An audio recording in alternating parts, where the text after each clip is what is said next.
Alors, figurez-vous qu'aujourd'hui, je suis venue exprès pour vous parler de fleurs. Vous imaginez bien que non. D'où la musique, effectivement, qu'on a entendue il y a 2 secondes, courtement. Et peut-être qu'il faut que quelqu'un mette ma présentation. Ouais, c'est super. Alors, si j'appuie sur le bouton, il se passe quoi? Il se passe que voilà. Ça, c'est moi. Si je veux plus gros quoi? Non, c'est pas grave. Je sais pas ce que je raconte, mais on trouvera. Allez, merci. Voilà. Alors non, je ne vais pas vous parler de fleurs, je vais vous parler d'argent. Et l'argent, c'est vraiment un sujet très compliqué. C'est un sujet très multiforme. Et on peut parler d'argent d'abord, comme c'est mon sujet de prédilection, je pourrais vous en parler pendant des heures. Il paraît que j'ai 45 minutes, donc il va falloir faire quelque chose. Et effectivement, la première question, ça pourrait être, c'est quoi l'argent? Donc l'argent, c'est quoi? C'est éventuellement un instrument de mesure pratique pour pouvoir savoir comment on échange tel truc contre tel truc, d'avoir un instrument de mesure. C'est une surface de projection, on va en reparler. C'est un outil de développement personnel et spirituel. C'est quelque chose auquel je tiens beaucoup. Alors peut-être que pour certains, vous allez vous dire spiritualité, argent, on va en parler aussi. C'est un révélateur de notre lumière, mais c'est aussi un révélateur de nos ombres. Et moi, je crois qu'il y a plein de personnes qui se tiennent très éloignées de l'argent parce qu'elles ont tellement peur de rentrer en contact avec ces fameuses ombres. Et puis, c'est un instrument d'échange, c'est un facilitateur, plus facile quand on n'en a pas. Et c'est une énergie. Donc vraiment plein de choses, une chose multiple, une chose protéiforme. Des fois, quand on me dit c'est quoi l'argent, je réponds c'est un truc. C'est un truc. Je ne sais pas si c'est une énergie, une chose, une ressource, un instrument de mesure. On a vu qu'il y avait vraiment plein de choses. Moi, je dis c'est un truc. C'est un truc donc qu'on apprivoise mieux quand on le comprend, quand on l'apprend, quand on le comprend, quand on apprend les règles de fonctionnement de l'argent. Quand on travaille sa conscience d'abondance, c'est-à-dire qu'on lâche le manque. J'ai pas assez. Ok, j'ai assez. Peut-être je peux effectivement considérer que j'ai assez pour vivre dans l'ouverture plutôt que d'être dans la fermeture. Qu'on apprivoise bien en apprenant à le faire circuler dans sa vie. Énergie, ça veut dire circulation. Vous êtes d'accord avec moi, l'électricité, ça se stocke mal. L'électricité est une énergie mal, difficile à stocker. Par contre, effectivement, on va pouvoir travailler à faire circuler l'énergie, à faire circuler l'argent. On apprivoise bien l'argent, quand on travaille sa relation à l'argent et quand on l'inscrit dans la matière. Si j'ai un leitmotiv, parmi d'autres, c'est que rien ne se fait quand on ne passe pas à l'action. Donc il faut l'inscrire dans la matière. Donc on pourrait travailler sur tous ces aspects-là, malheureusement 45 minutes, à l'heure qu'il est, il n'y en a plus que 36. Donc on va effectivement travailler sur une chose en particulier, à savoir 5 croyances sur l'argent qui pourraient sérieusement compliquer votre vie si vous les avez. Alors certains d'entre vous vont se réjouir peut-être à la fin en disant « Non mais moi, il n'y en a aucune, 0 qui m'ont parlé. » Top. Pour les autres, peut-être bien qu'il y a 1, 2, 3, 4 ou 5 de ces croyances qui pourraient vous parler.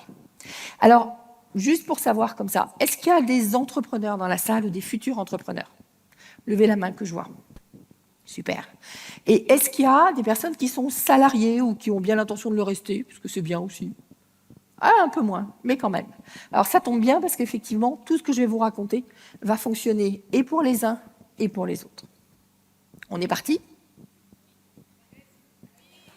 Moi, là, je suis partie, là. Allez, première croyance. Croyance numéro 1, pour gagner de l'argent, il faut avoir un travail. Quelque chose qu'on nous a raconté depuis qu'on est à l'école. Quand on est petit, la grande angoisse des parents, c'est qu'on ne travaille pas bien à l'école. Pourquoi est-ce qu'ils ont une grande angoisse qu'on ne travaille pas bien à l'école? Pas parce qu'on a des mauvais résultats, mais parce qu'ils se disent si jamais il ou elle ne travaille pas bien, ça veut dire qu'effectivement, elle ne sera pas capable d'avoir un bon boulot derrière. Et derrière, comme elle n'aura pas de boulot, parce qu'en fait, ils s'en foutent que vous ayez un boulot, ce qu'ils veulent, c'est que vous ayez quelque chose qui vous permette d'être autonome et de gagner de l'argent. D'accord? Et donc, la préoccupation depuis qu'on est tout petit, c'est qu'on nous explique qu'effectivement, il va falloir trouver un travail pour pouvoir gagner de l'argent. Sous-entendu, il n'y a que cette manière-là de faire. Alors la question, c'est qu'est-ce que je raconte à ma femme de ménage? Donc on nous a expliqué qu'il fallait travailler et que si on travaillait, on allait gagner de l'argent. Ma femme de ménage, elle se lève à 5 heures du matin pour aller faire des ménages dans des bureaux. Et puis après, elle enchaîne avec des particuliers. Donc elle finit à 16, 17, parfois 18 heures le soir. A priori, elle a travaillé. Beaucoup. Est-ce que pour autant, elle a la sensation d'être extrêmement à l'aise dans la vie? Je ne suis pas sûre. Je suis même plutôt sûre du contraire. Elle a appliqué le mode d'emploi. On lui a dit « travaille ».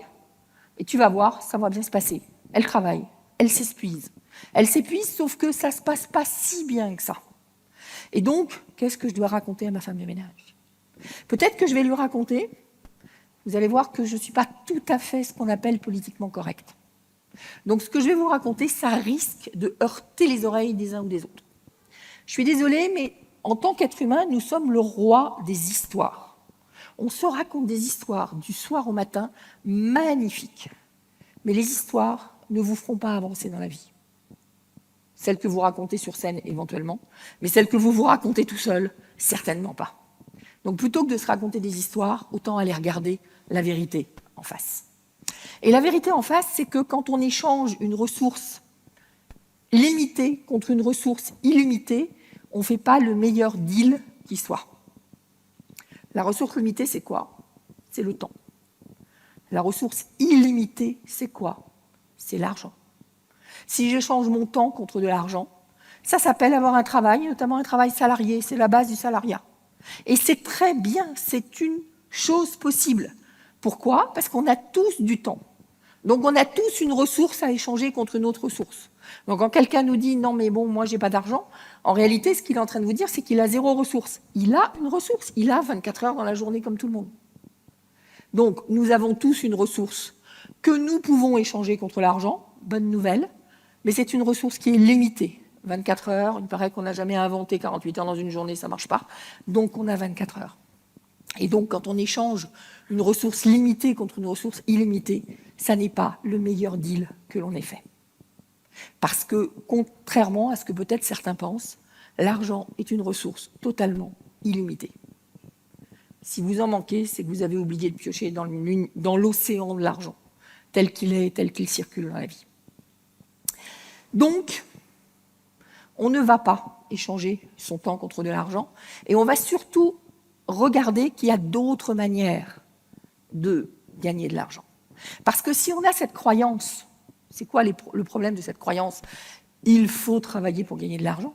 Le problème de cette croyance, c'est si vous êtes indépendant, si vous êtes entrepreneur, vous pourriez à un moment donné oublier qu'il y a d'autres manières de gagner de l'argent et vous mettre à échanger votre temps contre de l'argent, vous mettre à facturer à l'heure. Donc ça veut dire quoi? Ça veut dire si j'ai passé 1 heure, je facture pas cher. Si j'ai passé 10 heures, je facture cher. Mais si ça se trouve, votre client, il n'est pas prêt à payer cher ou il est prêt à payer plus cher que ce que vous allez le facturer. Donc concrètement, vous devez, en tant qu'entrepreneur, apprendre à ne plus facturer votre temps, mais facturer au résultat, facturer aux bénéfices perçus. On va y revenir. C'est extrêmement important, parce que ça crée des énormes dégâts dans notre vie à tous. Et puis, la dernière chose, ou le dernier dégât que ça crée, c'est que quand on croit que l'objectif dans la vie, c'est de travailler, c'est d'avoir un travail, parce que ce travail nous permettra de gagner de l'argent, ben ça veut généralement dire que quand on rentre le soir chez soi, on dit « ça y est, j'ai fait mon taf. C'est fini, maintenant je peux dormir. J'ai fini, j'ai fait mon travail. Tout va bien. » En vrai, non. C'est là que votre travail commence. C'est quand vous avez ramené de l'argent dans votre porte-monnaie, dans votre portefeuille ou sur votre compte en banque, que votre vrai travail commence.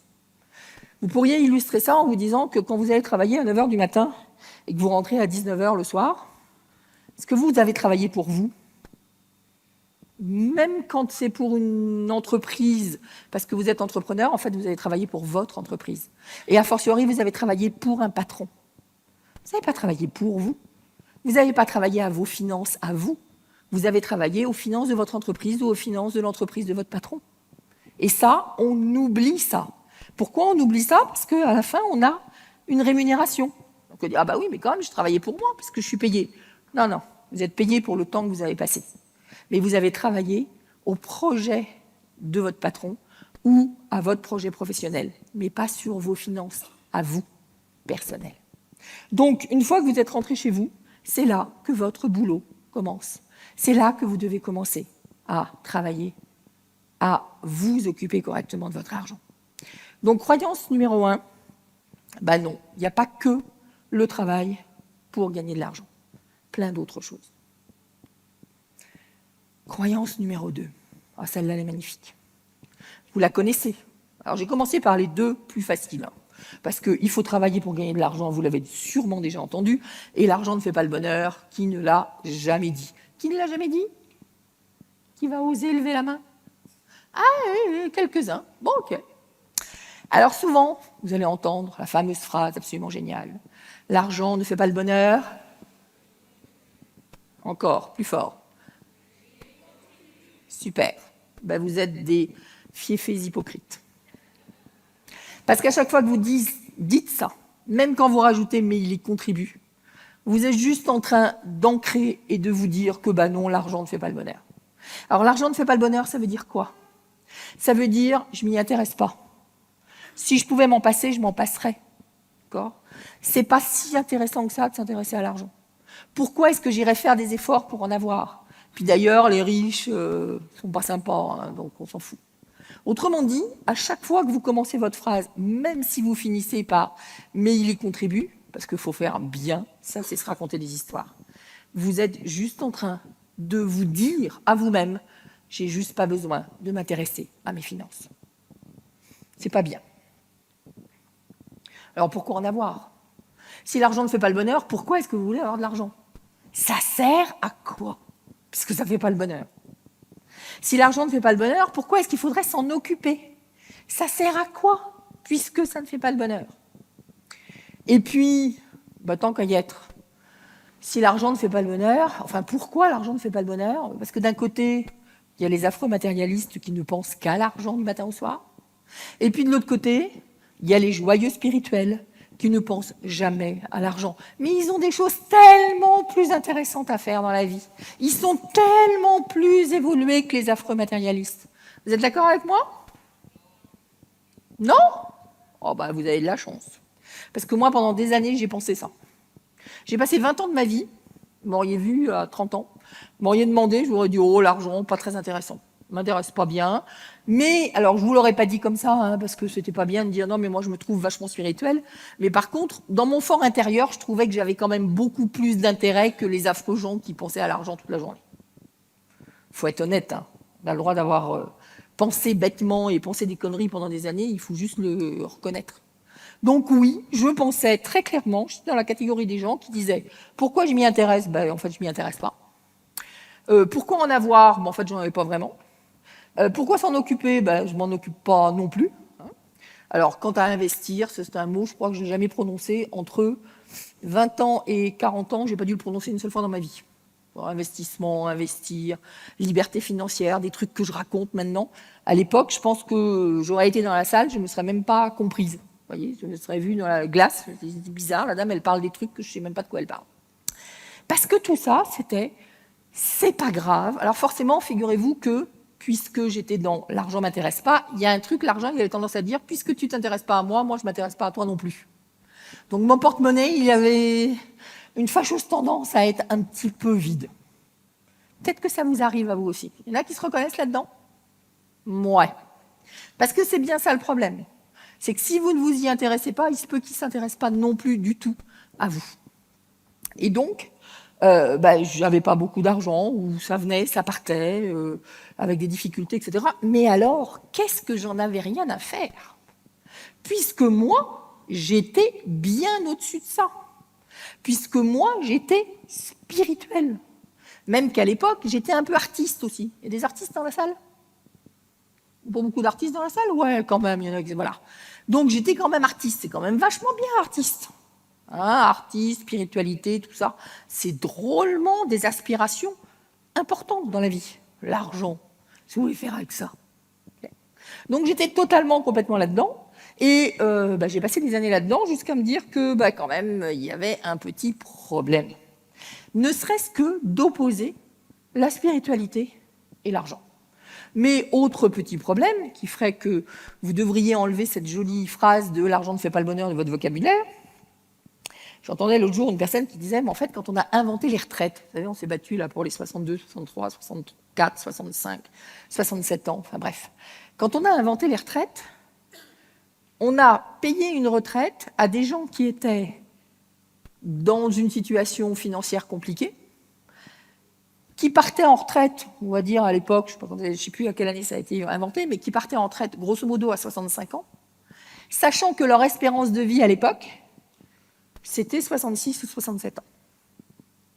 Donc on leur payait une retraite pour qu'ils arrivent à boucler les 2 ans qu'ils avaient encore à vivre avant de clamser. Je suppose que vous n'avez pas du tout envie de mourir à 67 ans.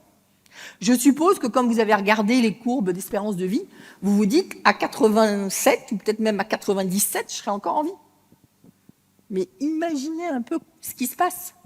C'est qu'on a créé tout un système pour subvenir à vos besoins pendant 2 ans. Sauf que maintenant, vous allez vivre 30 ans. Tant mieux, il va falloir s'occuper de vos finances. Donc l'argent ne fait pas de bonheur, peut-être pas aujourd'hui, mais demain, il y a des chances. Et puis, donc, on va opposer spiritualité et argent, et ça, c'est la plus grosse bêtise du monde. En l'occurrence, si vous travaillez sur l'argent, vraiment, vous allez vous rendre compte que c'est un outil de développement spirituel. C'est quelque chose qui, moi, des fois, on me demande c'est quoi, je dis, l'argent, c'est un ascenseur entre vos rêves et la réalité. Vous avez des rêves, vous avez des ambitions, vous avez des envies, vous avez une mission de vie. Tous ici, parce que sans quoi vous ne seriez pas là un lundi après-midi à Toulouse. C'est que vous avez sûrement des envies, des rêves, une vocation, une mission, des choses à dire. Mais ces choses-là, elles n'existeront que si vous arrivez à les mettre dans la matière.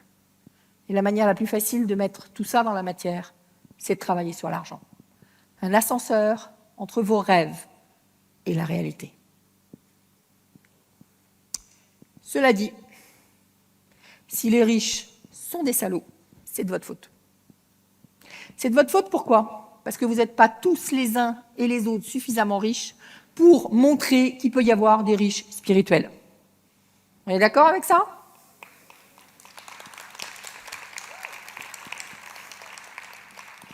Donc vous laissez la place à des gens qui ont beaucoup moins d'état d'âme que vous, qui ont juste envie d'avoir des sous. Et après tout, il en faut, il y en a. Donc, il y a des gens qui ont envie d'avoir des sous, eux, pas d'état d'âme, je fais ce qu'il faut pour en avoir. Et vous, parce que vous opposez l'argent et la spiritualité, parce que l'argent ne fait pas le bonheur, en réalité, vous privez le monde d'un modèle exceptionnel, qui sont des êtres a priori alignés, a priori spirituels, a priori engagés dans la vie, et qui, en plus, ont de l'argent. Donc, si les riches sont des salauds, c'est de votre faute. Allez, la croyance d'après. Donc là, je parle aux entrepreneurs, mais en réalité, c'est à peu près la même chose pour les salariés, vous allez voir. Personne ne vous paiera jamais à votre juste valeur. Du jour où vous saurez ça, vous allez économiser des années de thérapie. Si vous comprenez ce bazar, je vous garantis, ça ne va pas faire le bonheur de votre psychothérapeute ou de votre psychanalyste préféré, mais je peux vous garantir que vous allez économiser des années et des années de divan. Pourquoi ? D'abord parce que, Yannick vous en a parlé ce matin, il vous en reparlera sûrement encore, personne n'achète votre valeur. On achète une valeur perçue. La valeur perçue d'un produit ou d'un service, ça n'a rien à voir avec vous. Ça n'a même rien à voir avec la valeur du produit, figurez-vous. On n'achète pas un produit pour sa valeur.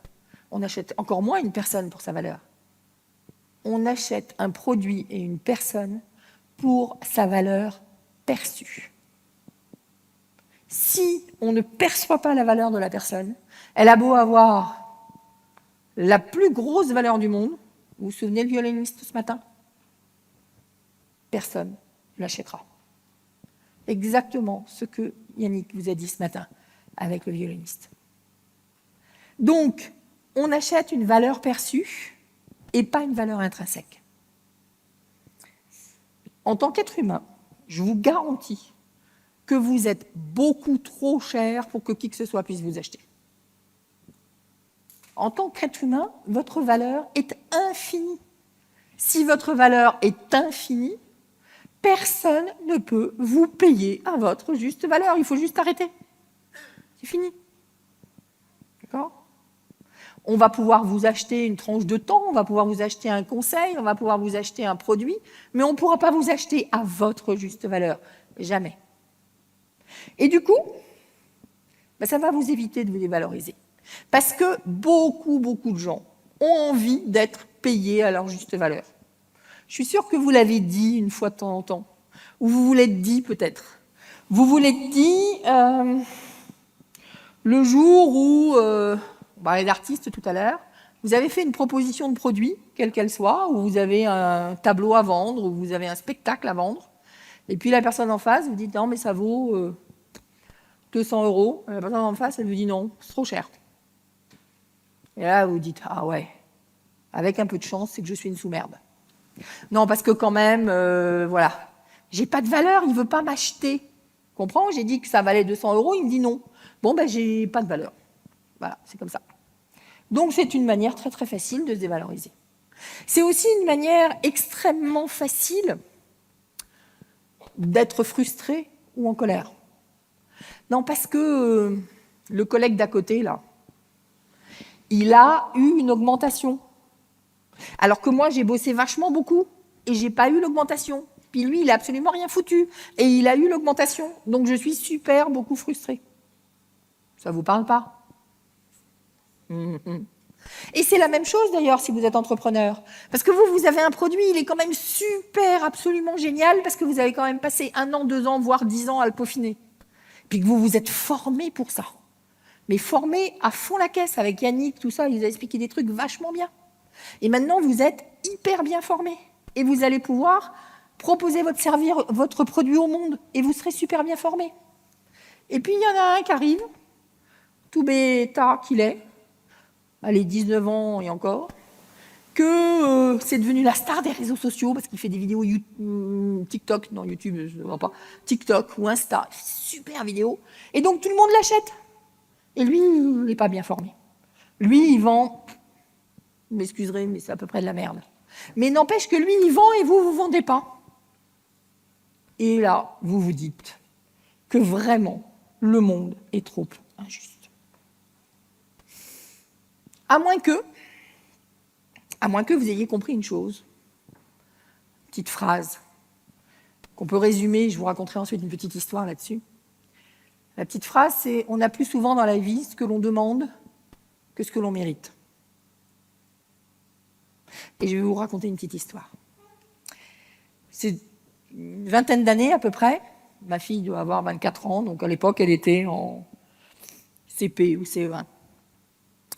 Et un jour, elle rentre de l'école, et puis elle me dit « Ah, ben, voilà. » Alors je lui demande comment s'est passée sa journée. Puis elle me dit « J'ai pas fini mon devoir. » La maîtresse, elle a ramassé les papiers, les trucs, et puis j'avais un truc à finir. Ça pouvait être un coloriage, d'ailleurs, mais j'ai pas eu le temps de le finir. Je lui dis « Pourquoi t'as pas eu le temps de le finir ?» Plutôt bon élève. « Pourquoi t'as pas eu le temps de le finir ?» Parce que j'avais plus mon crayon.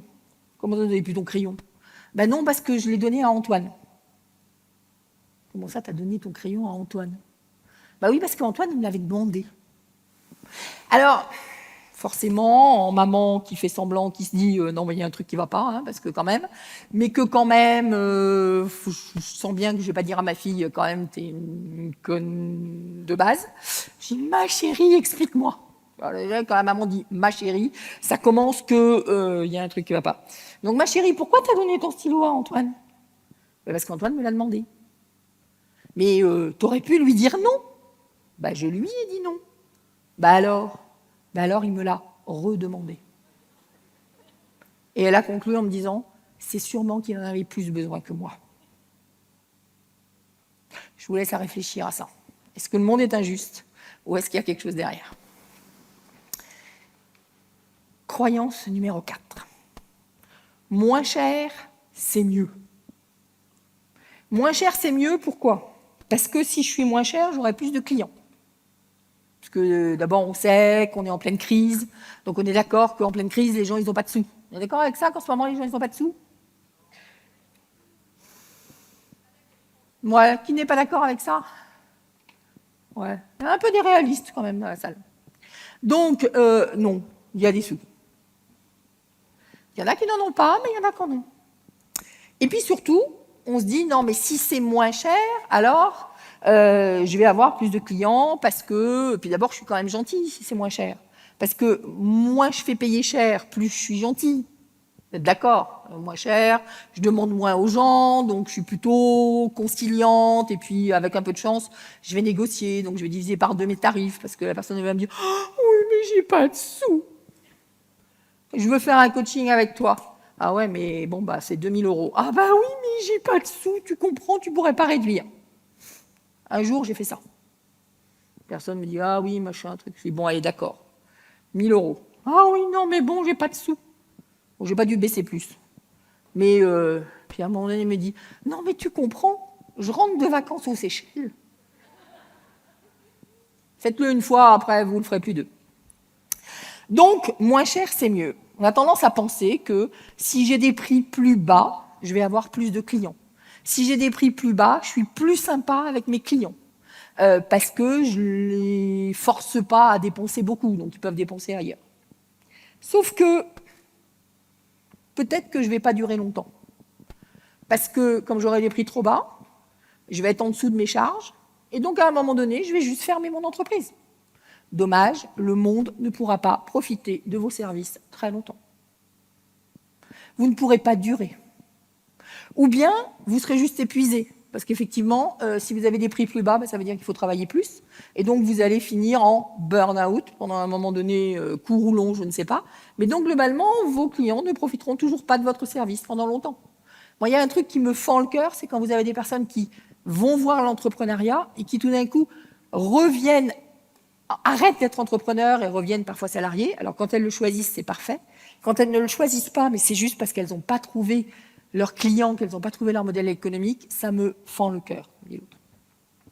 Et puis peut-être que ça sera super de faire des prix pas chers, et qu'en réalité, ça vous empêche de vous former. Parce que plus on se forme, plus ça demande de l'argent. Plus on se forme en tant qu'expert, et plus ça demande de l'argent, et plus c'est cher. Et donc forcément, à un moment donné, on va me dire, bah oui, mais j'ai pas de réserve, donc je ne peux pas me former. Et donc globalement, ça veut dire quoi? Ça veut dire que votre expertise, elle descend. Peut-être que, bien évidemment, donc on l'a dit, vous allez effectivement rentrer dans une période d'épuisement. Et puis, à l'arrivée, il se peut qu'en réalité, vous n'aidiez absolument pas vos clients. Vous n'aidiez pas vos clients à investir sur eux-mêmes ou sur leurs objectifs, et vous n'aidez pas vos clients à se rendre compte de la valeur de ce que vous apportez. Et je n'ai pas dit de votre valeur, mais de la valeur de ce que vous apportez. Parce que vous, moi et l'ensemble des gens de cette planète, ça s'appelle des êtres humains, on est quand même un peu compliqués. Donc, quand on vous donne un truc gratos, qu'est-ce que vous faites? Ben rien. Si c'est gratos, c'est pas tellement intéressant. Je suis sûre que vous vous êtes inscrit à plein de trucs gratos que vous n'avez jamais ouverts. Je pourrais faire un pari tranquille avec la plupart d'entre vous. Je pense que je gagnerais, il n'y a pas de souci. Quand c'est gratos, ça n'a pas de sens. C'est pas qu'on ne veut pas, c'est qu'on n'est pas impliqué. Alors certaines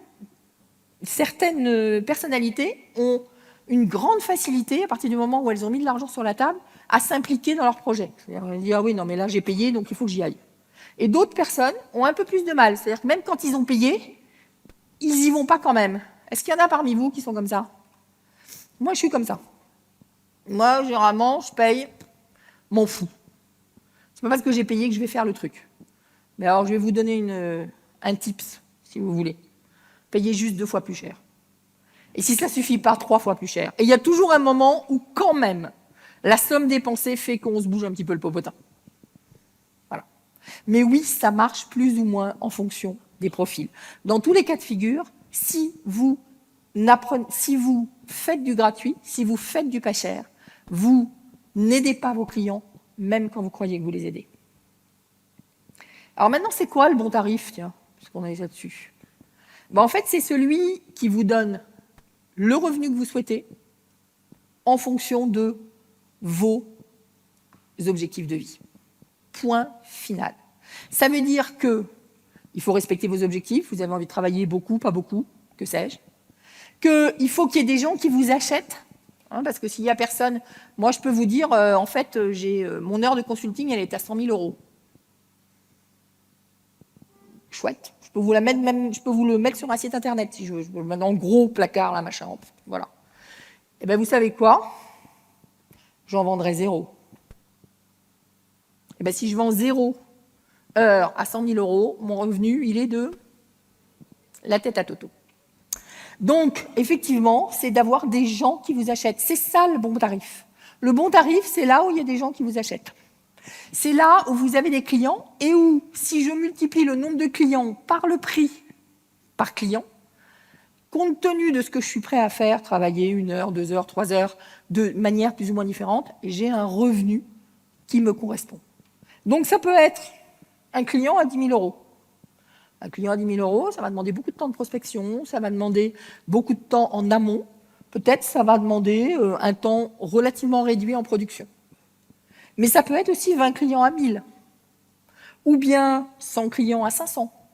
Pas tout à fait le même résultat, j'ai varié à chaque fois. Ou bien 10 000 € à 10 €. 10 000 clients à 10 €.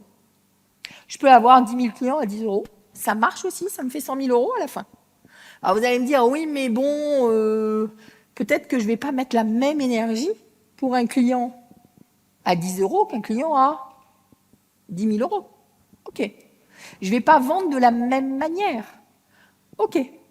Mais tout ça, je ne suis pas en train de me dire, par exemple, oui, mais alors, attendez, si je vends des trucs à 10 €, je me dévalorise, truc numéro 2, par rapport à quelqu'un qui vend à 10 000 €. Je ne vends pas la même chose. Donc, si demain vous n'obtenez pas le revenu souhaité, vous avez soit à changer de secteur, soit à changer de job, soit à vendre d'une autre manière. Le problème, c'est juste un problème de positionnement, ce n'est pas un problème de prix. On ne vend pas moins cher. On vend à un prix donné et on est cohérent par rapport au prix qu'on affiche. Si on affiche 10 €, je vends 10 € probablement en ligne, probablement sans m'investir. Si je dois venir ici pendant 1 heure pour vendre un truc à 10 €, il y a un truc qui ne va pas marcher. Si je viens ici pendant 1 heure pour vendre un truc à 10 000 €, ce sera plutôt une bonne affaire.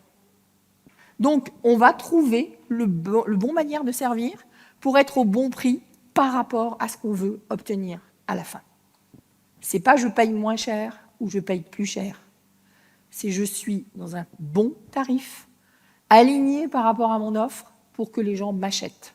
Je vous rappelle, celui qui dit que votre tarif est bon, c'est le client. Si vous avez 0 client, c'est qu'il y a un problème. Allez, la dernière croyance. J'ai fait exprès de terminer par celle-là. Travailler 35 heures, c'est travailler à temps plein. Qui est-ce qui aurait cette croyance?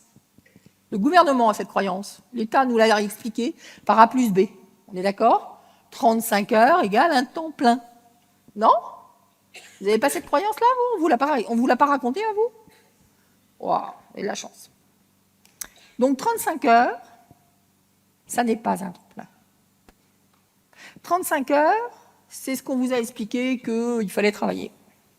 Maintenant, si vous comptez, même en dormant 8 heures par jour, par nuit, enfin par jour, là j'ai un peu l'impression que vous dormez aussi, vous n'avez pas fait 8 heures par nuit, vous avez fait 8 heures plus 8 heures dans la journée, ça fait 16 heures. Eh bien, gros dormeur. Donc, même si, effectivement, on dort 8 heures par nuit, même si on prend du temps pour manger, pour faire des galipettes, pour s'occuper de ses enfants, pour entretenir le taux de natalité en France, bref, donc même si on fait plein d'autres choses, on a beaucoup plus que 35 heures par semaine. Surtout qu'il y a un deuxième truc derrière. J'aurais pu dire travailler 35 heures, c'est travailler à temps plein. Mais il y a une deuxième croyance que j'ai pas mis cachée derrière celle-là, qui est qu'on vous fait croire qu'une semaine, c'est 5 jours. Vous avez vu ça? On vous a dit une semaine, c'est 5 jours. Après, ça s'appelle un week-end, mais je vous assure que le week-end, il fait partie de la semaine. Une semaine, c'est 7 jours officiels, 7 jours. Donc, déjà, si vous arrêtez le vendredi soir, dites-vous que vous avez 2 jours en plus pour travailler. Bien évidemment, ces 2 jours, vous n'allez pas forcément les consacrer au fameux patron parce que vous n'allez pas continuer à échanger votre travail contre de l'argent, mais vous allez travailler pour vous. Autrement dit, si vous travaillez 35 heures, vous travaillez à mi-temps. Bah oui. Hein. Donc, il vous reste plein de temps pour développer votre activité, plein de temps pour travailler à côté, plein de temps pour vous occuper de vos finances, parce qu'on a commencé par là, en disant que, bah oui, il fallait aussi s'occuper de ses finances personnelles. Mais vous avez largement le temps de vous occuper de vos finances personnelles, 35 heures pour ça.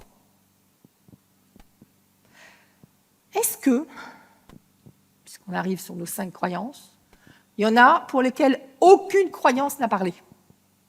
Rien du tout, du tout, du tout, du tout. Je vois une personne, non mais laissez, ou tendez la main, il n'y a pas de problème, une personne, une seule personne. Bon, alors moi je vous suggère d'aller le voir, parce qu'en principe il est super riche, et il va pouvoir vous offrir à boire à tous à la fin de la séance.